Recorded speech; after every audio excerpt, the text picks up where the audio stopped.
આવી પ્રભુના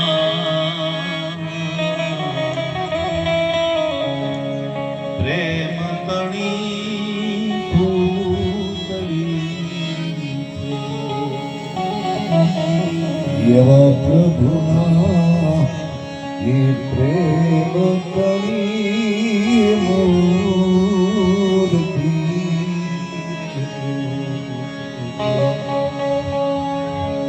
પ્રેમથી ભરેલા એ નાવે જો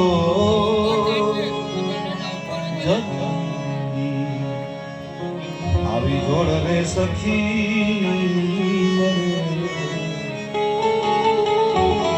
એ મારી જનની જોડ સખી નહીં મળે માઈ બીજા વનગડા નાવા માં ગયા પછી માનો પ્રેમ ક્યાંથી મળે ક્યાં ગોતવા જાય માવતરને માનો પ્રેમ માની મમતાનું વર્ણન કર્યું અને દીકરો ગમે એવડો થઈ જાય પણ મા પાસે તો નાનો જ છે. દીકરો રાતનો વેલા મોડો આવે, મોડું થાય ત્યાં સુધી માં સુવે નહીં, ઘડી ઉભા થાય વળી ડેલીએ જોવે વળી મોઢે બોલું ત્યાં તો મને હાથે નાનપણ હાંભળે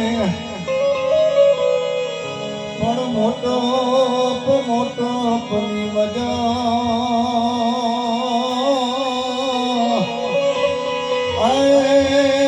જોને કરવી લાગે કાકડા જ્યાં ડેલી ઠકરે તરત જ માં દોડે મારો દીકરો આવ્યો, મારો લાલ આવ્યો, મારો દીકરો આવ્યો, તરત જ દોડે આવ્યો મારા લાલ. દીકરા બેટા લે પાણી, લે દીકરા જમી લે. આ ચિંતા કોણ કરે? તો કે માં.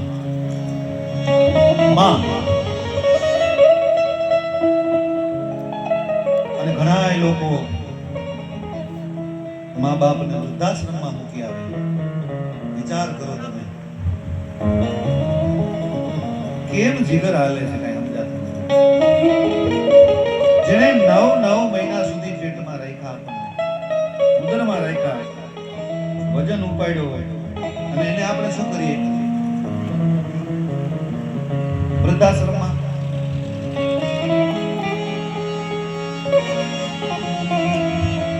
જો એક દીકરાની માં મરી ગઈ,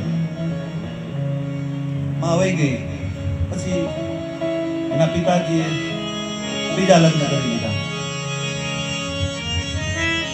એટલે બીજા લગ્ન થયા, બીજી માં આવી. એટલે પૂછ્યું કોકે કે બેટા, હે બેટા, આ તારી બીજી માં આવી ઈ કેમ છે?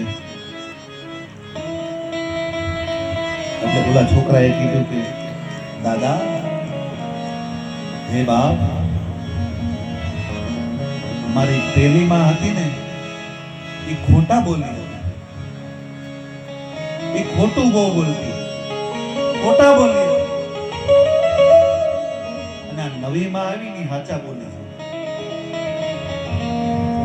બહુ સાચું બોલે, હાચા બોલી છે. કે તો કેમ તારી માં ખોટા બોલી અને આ હાચા બોલી? કે હા દાદા. કે કેમ? તો કે મારી માં જે હતી ને જન્મ દેનારી, ઈ મને એમ કે 11:30-12 વાગે આવતો રહેજે, નહીતર જમવા નહીં દઉં. અને 1 વાગી જાય એટલે ખરો તડકો જામ્યો હોય અને બપોર વચ્ચે ગામની બજારોમાં મને ગોતવા આવે, બાવડું ચાલી ઘરે લઈ જાય, માથે હાથ ફેરવે અને ઈ કાઢો ટુકડો ખવડાવે અને મને સુડાવે, કારણ કે ઈ ખોટું બોલતી કે તને ખાવા નહીં દઉં અને દેતી. અને આ નવી આવી ને એમ કહે છે કે નહીં દઉં એટલે નથી જ દેતી, નહીં દઉં એટલે નથી દેતી.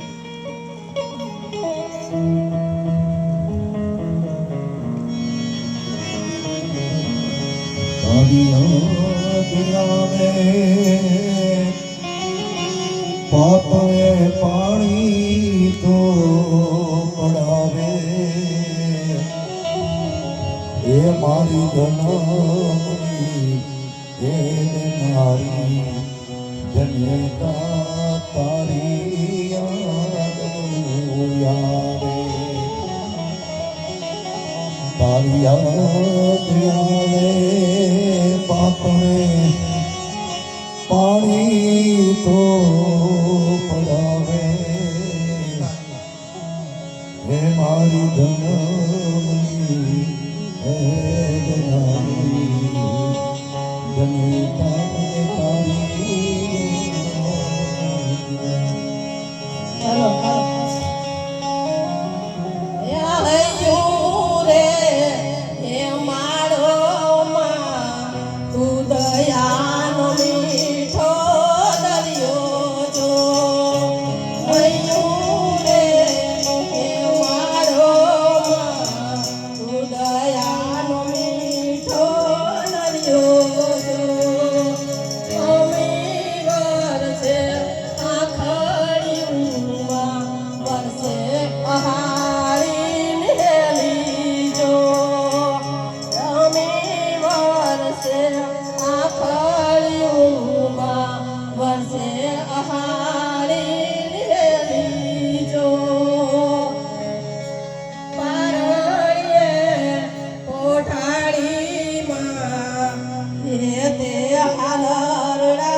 એક નાની એવી પતરી ખાય પેટમાં તોય કેટલું દર્દ સહન કરવું પડે છે.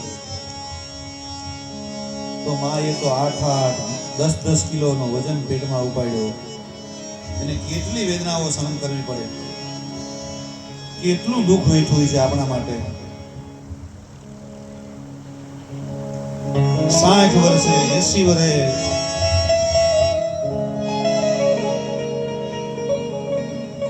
અને દરેકને કહું છું કે તમારા સાસુ સસરા મા બાપ એને બધાને સાચવજો, કારણ કે ઈ આપણો સાચો આધાર છે. તમારા પૈસાની જરૂર નથી, એને પ્રેમની જરૂર છે. અને આપણને 25 વર્ષ સુધી મોટા કર્યા, શું કામે મોટા કર્યા? એટલે આપણે એને મૂકવા જવા માટે થઈ વૃદ્ધાશ્રમમાં નહીં. મા બાપને હાચવજો. અરે એક ગાયને વાછરડાથી 5 મિનિટ દૂર કરીને તોય તરત જોજો, એની આંખમાં જોજો તમે, ગાયની આંખું જોજો, દળ દળ દળ આંગળા પડતા હોય. મેળાની અંદર 2 જણા ફરવા ગયા, દીકરો હારે છે, છોકરાની આંગળી ચાલી છે, મેળામાં ટ્રાફિક જોડો, હવે જાલીની આંગળી ભૂલાઈ ગઈ, દીકરાની આંગળી મુકાઈ ગઈ, યાદ ન રહ્યું. બે મેળામાં આનંદમાં હતા. થોડીક વાર થઈ જોયું, એની માએ તો કે ઓહો મારો દીકરો, બહુ ગોતે દીકરો મળ્યો નહીં. બહુ રડે છે એની માં, મારો લાલો, મારો દીકરો, મારો લાલો, મારો દીકરો. પછી કોકે કીધું ભાઈ એક કામ કરો, તમે સ્ટેજે જાવ અને જાહેરાત કરાવો એટલે તમારો દીકરો મળી જશે. 5-6 મિનિટ 6 કલાક વહી ગયા એમના ગોતવામાં. 5-6 કલાક પછી દીકરો મળ્યો. કપડાનું દેહનું ભાન ન રહ્યું દીકરા વગરનું, મારો દીકરો, મારો દીકરો. અને જ્યાં દીકરો મળી ગયો ને પછી એનો ઘરવાળો એક બાજુ ફરી પછી રોવા બેઠો.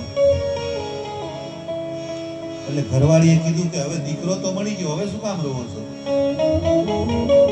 આપણો દીકરો તો મળી ગયો, હવે શું કામ રોવો છો? એટલે ઈ દીકરાના બાપની વેદના, એને શું કીધું કે તારો દીકરો 5 કલાક તારાથી દૂર રહ્યો તો તું તારા દીકરા વગરની બેભાન થઈ ગઈ, ભાન ભૂલી ગઈ. તો તે 10 વર્ષથી તું આવી અને મારી માથી તે મને જુદો કર્યો.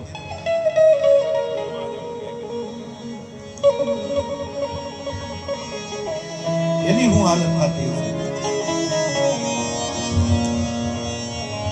10 વર્ષ થયા.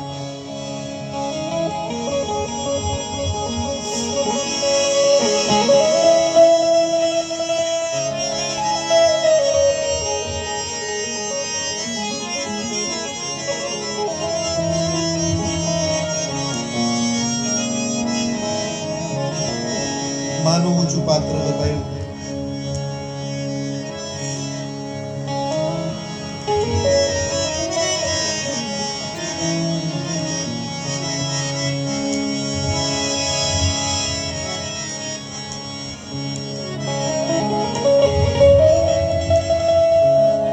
અને બાપનું એટલું ઊંચું પાત્ર છે.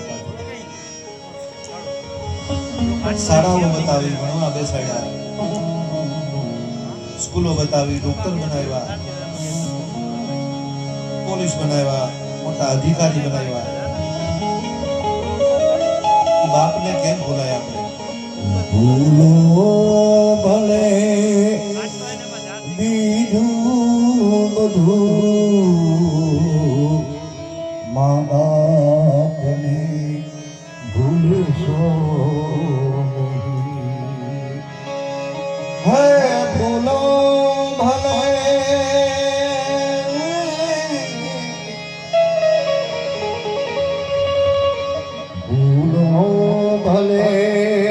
બીજું બધું, મા બાપને ભૂલશો નહીં.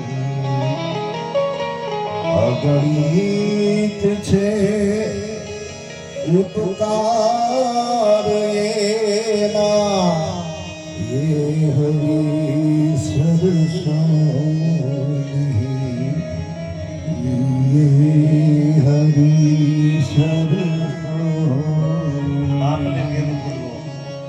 જેટલું ઊંચું પાત્ર માનું એટલું જ બાપનું છે.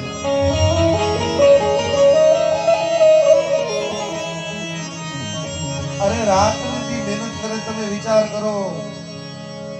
એમ કે આજે દિવસની લાઈટ નથી, રાતે જ આવવાનું.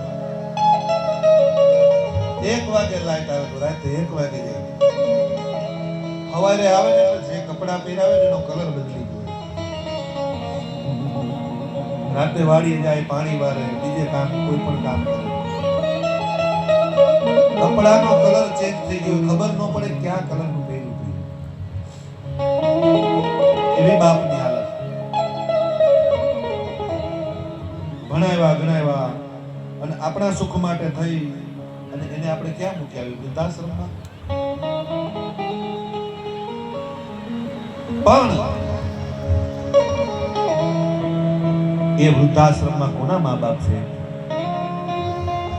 કે મોટા મોટા બંગલાઓ બાંધીને બેઠા છે ને, જે કરોડપતિ છે એની વાત કરું છું. આપણા ગામડાની તો વાત નથી, કારણ કે હજી તો ક્યાંય હજી જોયું નથી ગામડામાં મેં ક્યાંય કે માવતરને વૃદ્ધાશ્રમમાં મૂક્યા હોય.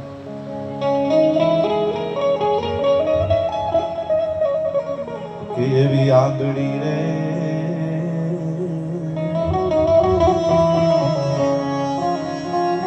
જાલીતી મારા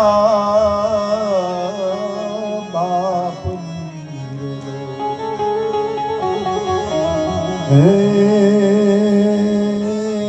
એવી આંગળી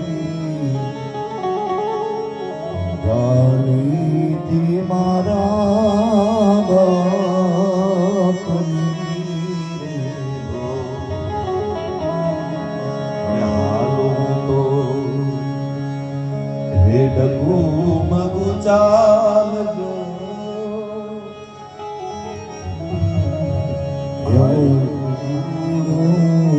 છે છાયડો મારા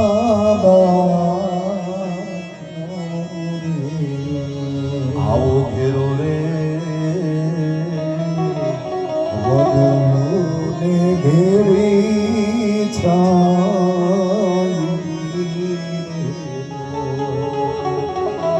ટુકડામાંથી ટુકડો કરી આપતા એવા ટુકડામાંથી ટુકડો કરી આપતા મને ભીખો સુવડાવ્યો નહીં દિન રાત જો ઘેરો વડલો ને ઘેરી છાય આવો મીઠો રે છાયડો રે મારા બાપ ઘેરો વડલો ને ઘેરી છાંય. અને કીધું કે તારાથી 3 કલાક દૂર રહ્યો ને જો તારી આવી પોઝિશન થઈ તો કે હું તો મારી માંથી તું આવી અને 20 10 વર્ષ થયા તો મારી માની શું હાલત થતી હશે?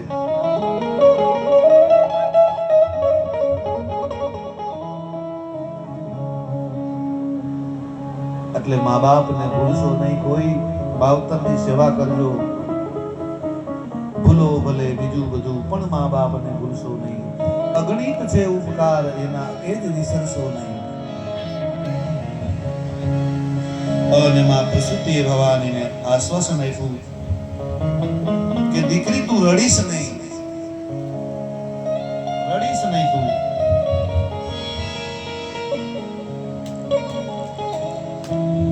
તારા બાપની બુદ્ધિ બગડી ગઈ છે. થોડીક વાર માં પાસે બેસી અને પાછા માં ભવાની યજ્ઞશાળામાં જાય છે. જ્યાં જઈને જોયું ત્યાં તો બધા દેવતાઓના સ્થાપન જોયા, બધાયના સ્થાપન છે પણ શિવનું સ્થાપન ન જોયું, શિવનું સ્થાપન ન જોયું.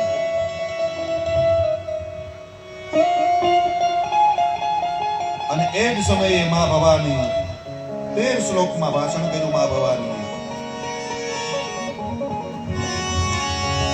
13 શ્લોકમાં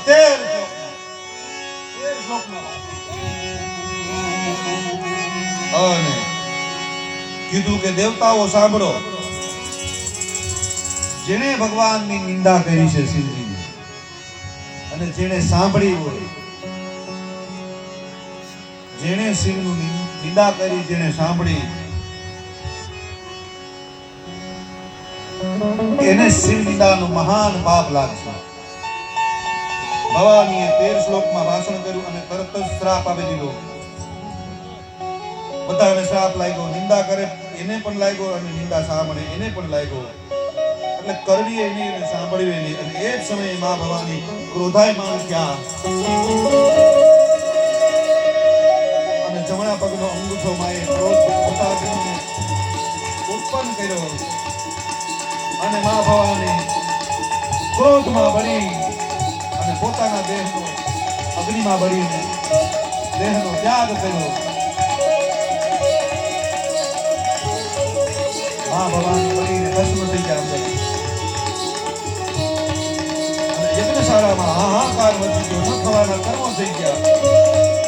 દીકરી બળીને મરી છે ત્યારે આવેશમાં આવીને દક્ષ કે દીકરી પણ મરી, પણ યજ્ઞ અધૂરો ન રહ્યો.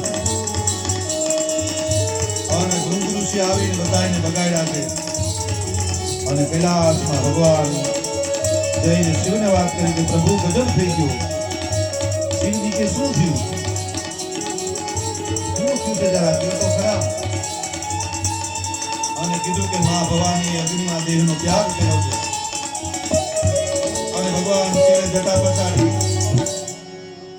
અને કૈલાસ પર્વત ઉપર ભગવાન શિવ તાંડવ કરે છે. સૈલ સંત સમ વિશાલ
પાણીનો અવાજ આવતો નથી કોઈ.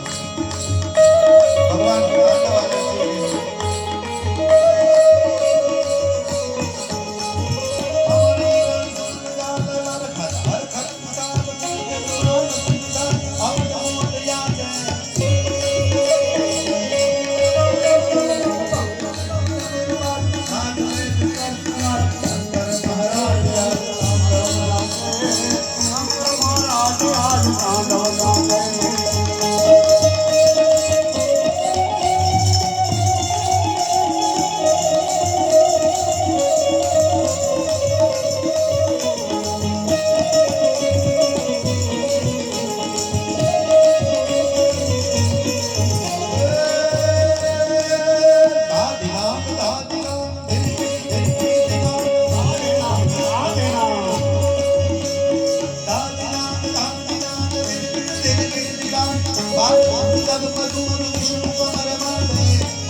યજ્ઞશાળામાં હાહાકાર મચી ગયો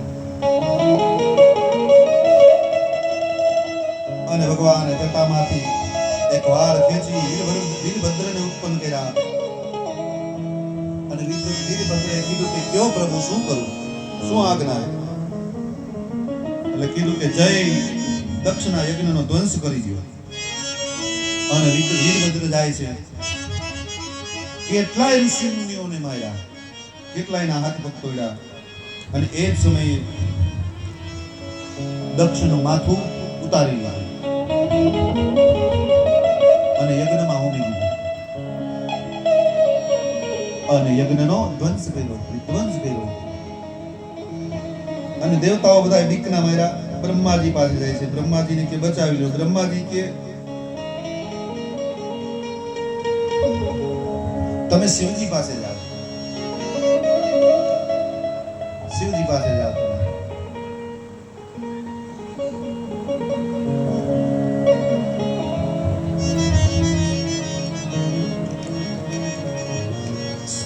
બ્રહ્માજી કે તમે અહીંયા હું લેવા ગયા હતા?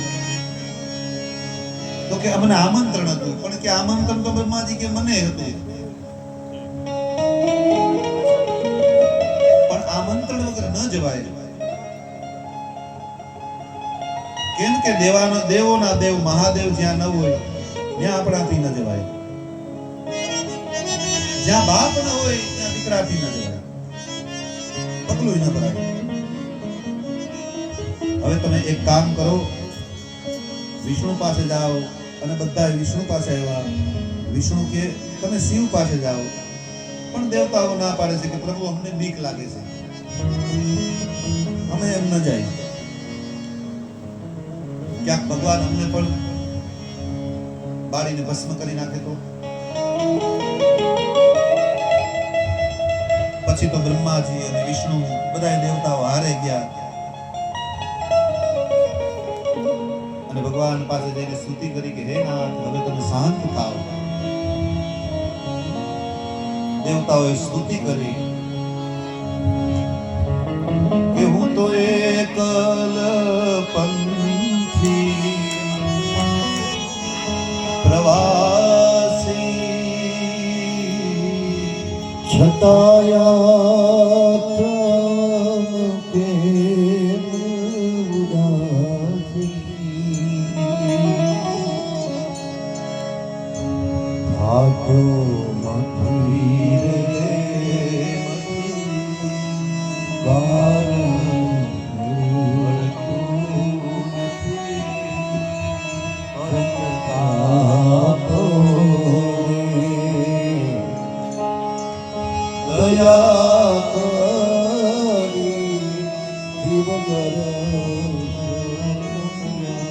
દેવતાઓએ સ્તુતિ કરી અને ભગવાન શિવને શાંત કર્યા અને કીધું કે તમારા ગણ વીરભદ્રને શાંત કરો અને દેવતાઓને નિર્ભય બનાવો. ભગવાન શિવે વીરભદ્રને શાંત કર્યા અને અંતમાં વિષ્ણુ કે આ દેવતાઓની ઈચ્છા છે કે દક્ષ પ્રજાપતિને ફરી પાછા સજીવન કરો અને યજ્ઞ પૂર્ણ કરાવો. અને ત્યારે ભગવાન શિવે પોતાના ત્રિશુલ વડે એક બકરાનું મસ્તક ઉતારી અને દક્ષના ગળ સાથે જોડ્યું. પ્રાણ તત્વ પૂર્યા. પ્રાણ પૂર્યાને જ્યાં આંખો ખુલી ભગવાન શિવને પેલા જોયા કોને? દક્ષે. અને જ્યાં જોયા ને સ્તુતિ કરવા જાય એટલે મસ્તક તો બકરાનું ચડાવ્યું એટલે બોલી ન શક્યા. બોલ્યા શું? ખાલી મેં કરવા માંડ્યા અને મીંડા તાળીઓ વગાડવા. શિવજી સામે ઉભા રહે મીંડા તાળીઓ વગાડવા. અને એટલે તો અત્યારે આ કળિયુગમાં આપણે હજી શિવજી મંદિરે જઈએ એટલે મંદિરે જઈ દર્શન કરીને બધી તાળી વગાડતા, તરત જ તાળીઓ વગાડીએ. પણ ભવાની આવિર્ભાવમાં સબને લઈ વિષ્ણુએ પોતાના સુદર્શન ચક્ર વડે ટુકડાઓ કર્યા અને એ ટુકડાઓ જ્યાં જ્યાં પડ્યા ત્યાં ત્યાંમાં જગદંબાની શક્તિપીઠો બંધાણી અને ધર્મપત્રની કથા સુખદેવજી મહારાજે બતાવી. ત્યારબાદ અર્થપત્રની કથા બતાવી છે અને અર્થપત્રમાં ધ્રુવ ચરિત્રની કથા બતાવી છે કે નાના એવા 5 વર્ષના બાળક ધ્રુવજીને ભગવાનની પ્રાપ્તિ થઈ.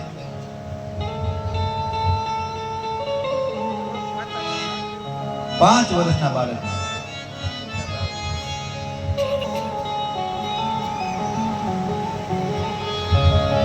એ કથા બતાવી કે મનુ મહારાજને 2 દીકરા પ્રિયવ્રત અને ઉતાનપાદ અને ઉતાનપાદ રાજાને આ વાત છે અને ઉતાનપાદ રાજાને 2 રાણીઓ છે. બધાયને 2 રાણી છે. ઉતાનપાદને છે આપણને 2 રાણીઓ છે. કોણ? તો કે સુનીતિ અને સુરુચિ. 2 રાણીઓ. બધાયને 2 રાણીઓ છે. સુરુચિ એટલે સારું સારું ગમે, સારું સારું ખાવું, સારું સારું પહેરવું, સારું સારું એ સુરુચિ.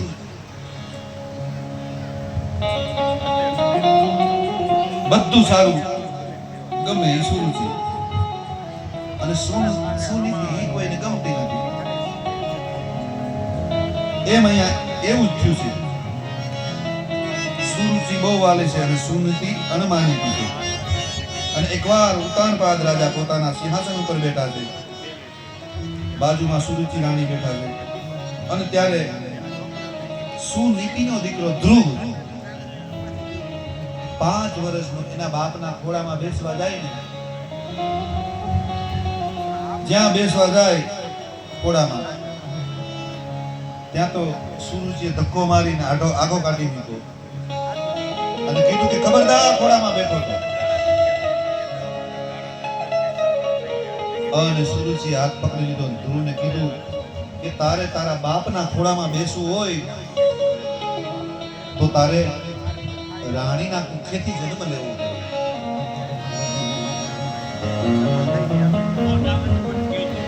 અને ગુરુજી કે મારી માં પણ રાણી છે, મારી માય રાણી છે. સુરુચિ કે નહીં, તારી માં રાણી નથી, તું દાસી પુત્ર છે, તું દાસીનો પુત્ર છે.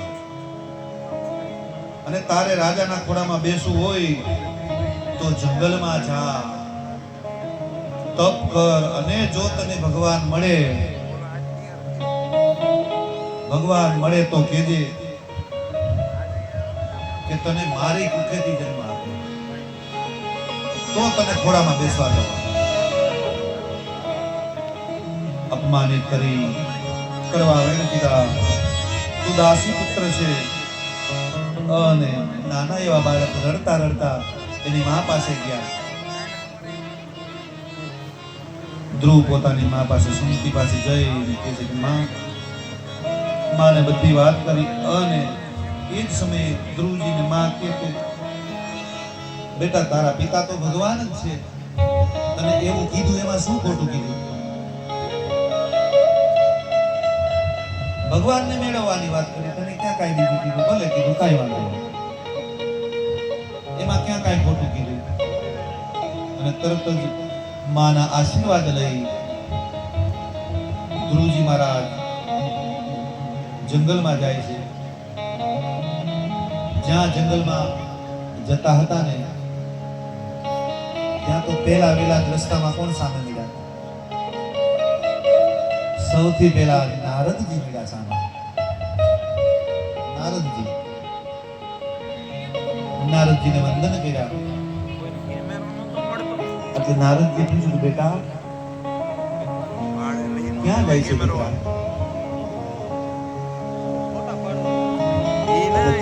જંગલમાં જાઉં છું. જંગલમાં શું લેવા? તો ભગવાનને મળવા.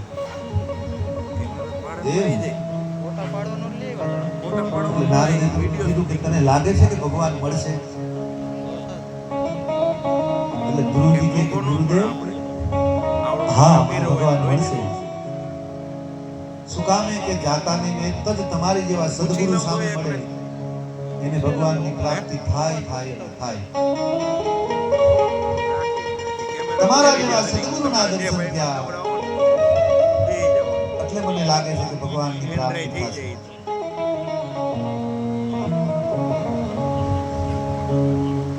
ભગવાન અવશ્ય મળશે.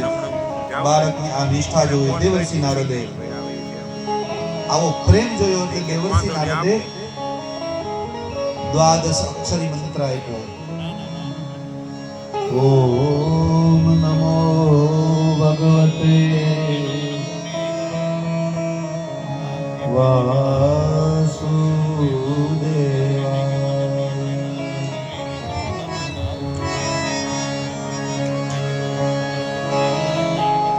ઓમ નમો ભગવતે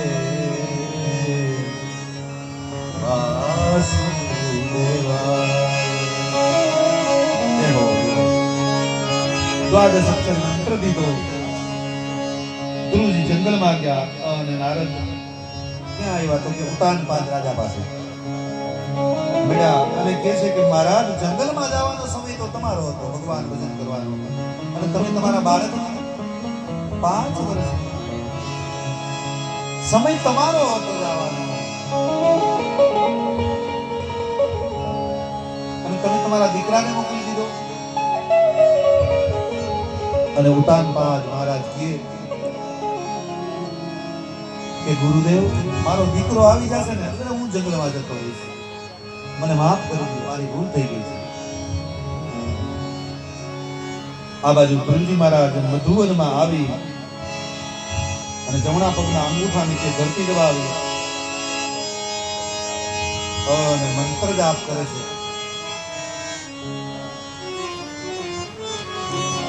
મંત્ર જાપ કરે છે. શું જાપ કરે છે?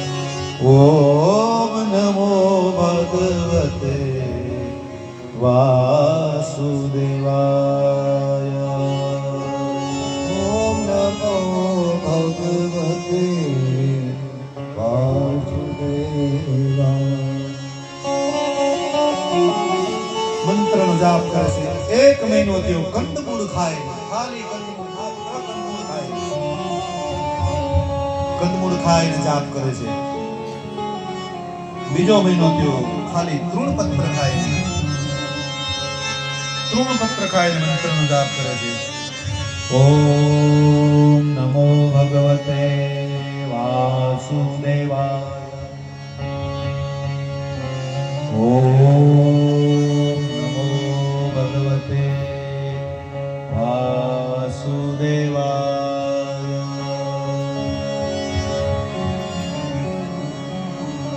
આમ કરતા કરતા ચોથો મહિનો ચાલુ થયો. ચોથા મહિને તો પાણી પીવાનું બંધ કરી દીધું. પાણી બંધ. ખાલી મંત્રનો જાપ ચાલુ. ઓમ નમો ભગવતે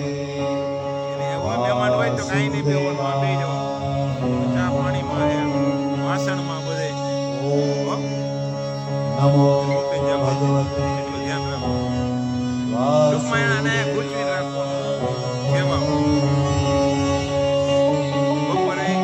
ભાઈ બહેનતાઓ વિષ્ણુ પાસે જઈને કહે છે કે પ્રભુ આ શું થઈ રહ્યું છે? કેમ? તો કે આ પૃથ્વી ઉપર જળ, સ્થળ, પવન, પાણી બધું સ્તંભી કેમ ગયું? વાતાવરણ એકદમ ગંભીર કેમ બની?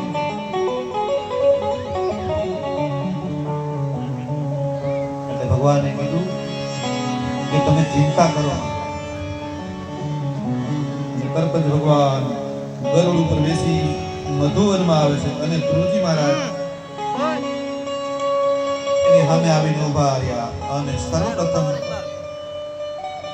ચતુર્ભુજ નારાયણે ધ્રુવજી મહારાજને હૃદયપૂર્વક દર્શન દીધા અને તરત જ આંખો ખોલી ત્યાં તો ભગવાન અદ્રશ્ય થઈ ગયા, દેખાયા નહીં. દર્શન દીધા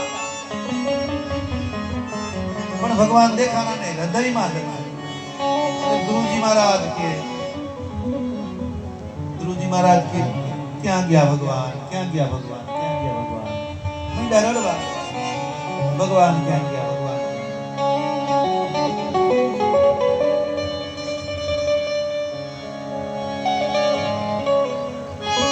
તરત જ આંખો ખોલી જોયું, ભગવાન દેખાના નહીં માલકોશમાં.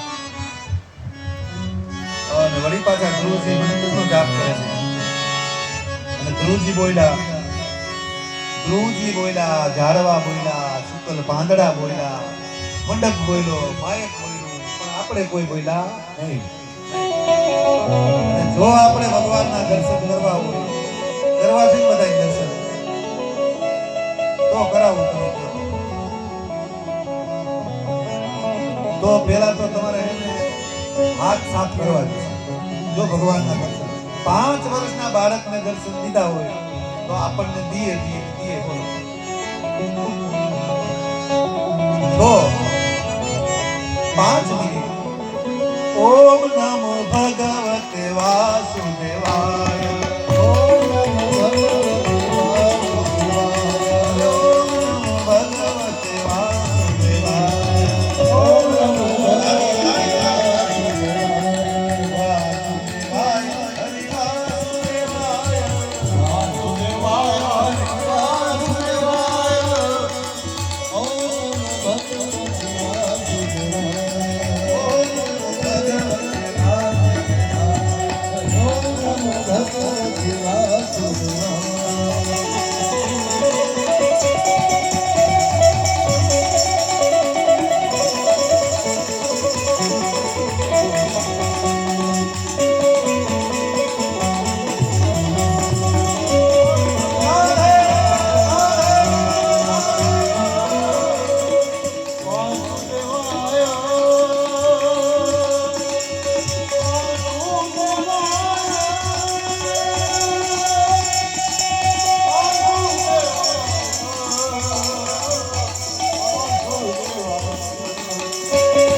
10,000 હમીને જીવીએ એક ઘડી તો હમજો બેડો પાર.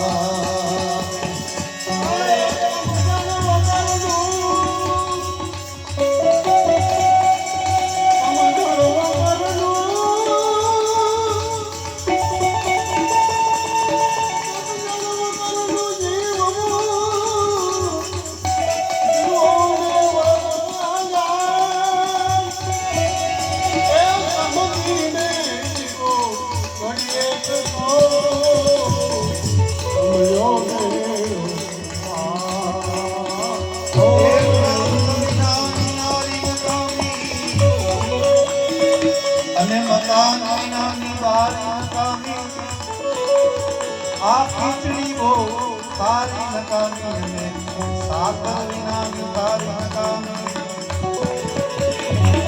એમ કીધું કે વાતમાં વળકા નકામા, અને બહુ જાજા કડકા નકામા, સ્વાદમાં બહુ સડકા નકામા, અને ફૂલ દુબારે એવા લડકા નકામા. એમ આ મહંત વગરની મઢી નકામી, મહંત વગરની મઢી નકામી, અડધર વગરની કઢી નકામી. ચટણીમાં કચા રહી જાય તો એને લઢી નકામી, અને વહુ હમને નહીં તો સાસુ વઢી નકામી. ઓમ નમો ભગવતે વાસુદેવાય. ઓમ નમો વાસુદેવાય. વાસુદેવાય. વાસુદેવાય.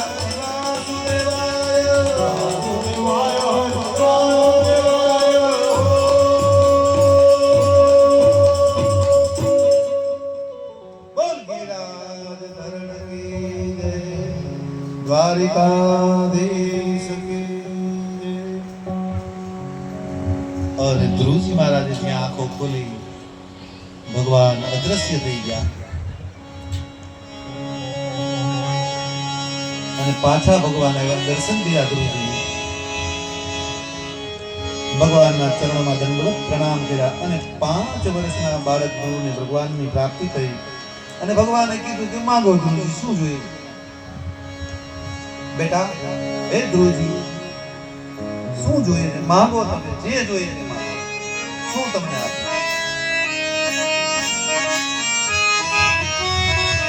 5 વર્ષના બાળક ધ્રુવને ભગવાનની પ્રાપ્તિ થઈ. ભગવાન કહે છે માંગો ધ્રુવ. ધ્રુવજી કાંઈ માંગતા નથી.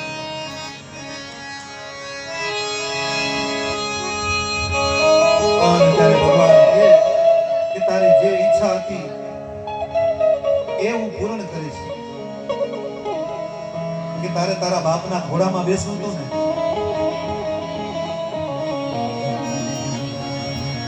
એ રાજગાદી તને હું 1 વર્ષ નહીં, 2 વર્ષ નહીં,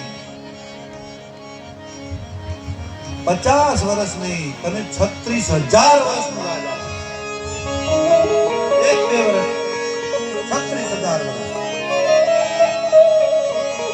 ભગવાને 36,000 વર્ષનું રાજ ધ્રુવજી મહારાજને આપ્યું અને કીધું કે જ્યારે તારો અંત સમય આવશે ત્યારે તને મારું દિવ્ય વિમાન લેવા આવશે અને હું તને અવિશળ પદ આપીશ. અને સપ્તઋષિ, જે આપણે 7 તારાઓ કહી છે ને અત્યારે, સપ્તઋષિ, ઈ સપ્તઋષિ તારી પ્રદક્ષિણા કરશે. ભગવાન પાસેથી આશીર્વાદ લઈ ગુરુજી મહારાજ આવે છે. ઘરે આવ્યા અને સૌ પ્રથમ કોને પૈગે લાગ્યા? કે જેને ધક્કો માર્યો હતો ને, જેને જાકારો દીધો ને, એને જ પૈગે લાગ્યા. આશીર્વાદ દીધા હતા ને એને નહીં, જેને ધક્કો માર્યો એને પૈગે લાગ્યા. શું કામે? કે માં, તે મને જો ધક્કો ન માર્યો હોત, તે મને કડવા વેણ ન કીધા હોત, તો મને ભગવાનની પ્રાપ્તિ ન થાય. પેલા માં સુરુચિને વંદન કર્યા અને એને વંદન કર્યા પછી માં સુનીતિને વંદન કર્યા અને ધ્રુવજી મહારાજના લગ્ન થયા. શિશુમાર પ્રજાપતિની દીકરી બ્રહ્મિની સાથે એની હારે લગ્ન કર્યા. બ્રહ્મિની નામની કન્યા સાથે લગ્ન થયા અને ત્યારબાદ ઉતાનપાદ રાજા સુનીતિને લઈ અને તીર્થ ક્ષેત્રમાં ગયા. સુરુચિ રાણી પણ હારે જાય છે અને અહીંયા ધ્રુવજી મહારાજ રાજ કરે છે. 36,000 વર્ષનું રાજ મળ્યું અને ત્યારબાદ એના ઉત્તરાધિકારીઓને રાજગાદી સોંપી દઈ અને ગંગાજીના કિનારે જઈને બેઠા છે. ભગવાનનું ભજન કરવા ગયા. ક્યાં? તો કે ગંગાજીના કિનારે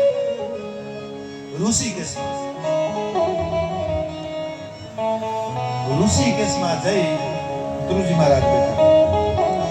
પણ ન્યાય ભજન કરવા બેઠા ભગવાન. તો શું થયું કે ભગવાનનું ભજન કરે છે પણ માં ગંગાજીના પ્રવાહનો અવાજ બહુ આવે છે. પ્રવાહનો વેગ બહુ છે, અવાજ બહુ આવે છે. એટલે ધ્રુવજી મહારાજ ઉભા થઈ ગયા અને હાલતા થયા. જ્યાં ધ્રુવજી મહારાજ હાલતા થયા ને ત્યાં તો ગંગાજી પ્રગટ થયા અને કીધું કે હે ધ્રુવજી, હે મહારાજ, ક્યાં હાલ્યા તમે? એટલે ધ્રુવજી કહે છે કે હે ગંગા મૈયા, મને તમારા વેગનો પ્રવાહનો અવાજ બહુ આવે છે, એટલે મારાથી ભજન નથી થતું. એટલે હું કોઈ શાંત ક્ષેત્રમાં જાઉં અને ત્યાં જઈને ભગવાનનું ભજન કરું. અને ગંગાજી કહે કે ભક્તરાજ, જો તમારા જેવા ભક્તો મને મૂકીને અહીંથી જતા રહેશે તો મારું માયતમ ઘટી જશે, તો મને માનશે નહીં કોઈ. માટે તમે અહીંયા બેસો, હું મારા વેગને હમણાં શાંત કરી દઉં છું. અને ત્યારે ઋષિકેશમાં સર્ગાશ્રમમાં એની અંદર જે જગ્યાએ ધ્રુવજી મહારાજ જપ કરવા બેઠા ત્યાં ગંગાજી એકદમ શાંત થઈ ગયા છે. એકદમ શાંત થયા. અને પછી જ્યારે દિવ્ય વિમાન લેવા આવે છે ત્યારે પોતે વૈકુંઠમાં જાય છે. પણ વિમાનમાં બેસી ગયા ને એટલે ધ્રુવજી મહારાજ રોવા માંડ્યા. વિમાનમાં બેઠા, વૈકુંઠથી વિમાન આવ્યું પણ ધ્રુવજી મહારાજની આંખોમાંથી આંસુડા પડવા માંડ્યા. એટલે પાર્ષદોએ પૂછ્યું કે મહારાજ, શું કામ રડો છો? એટલે કીધું કે મારે વૈકુંઠ નથી આવવું. જ્યાં મારી માં કે મારા પિતાશ્રી ન હોય ત્યાં મારાથી ન વાય. એટલે પાર્ષદોએ કીધું કે જે માએ તમારા જેવા દીકરાને જન્મ આપ્યો હોય એ મા બાપને તો પહેલા સ્વર્ગ મળે.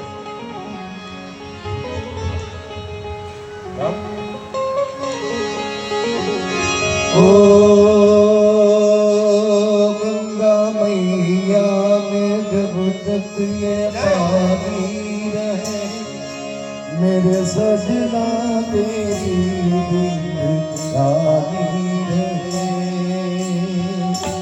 जिंदगानी रहे मैया, ओ गंगा मैया,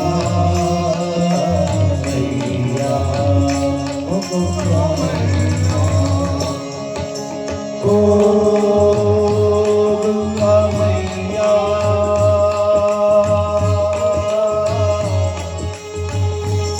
गंगा मैया में जब रहे, मेरे सजना तेरे दिन का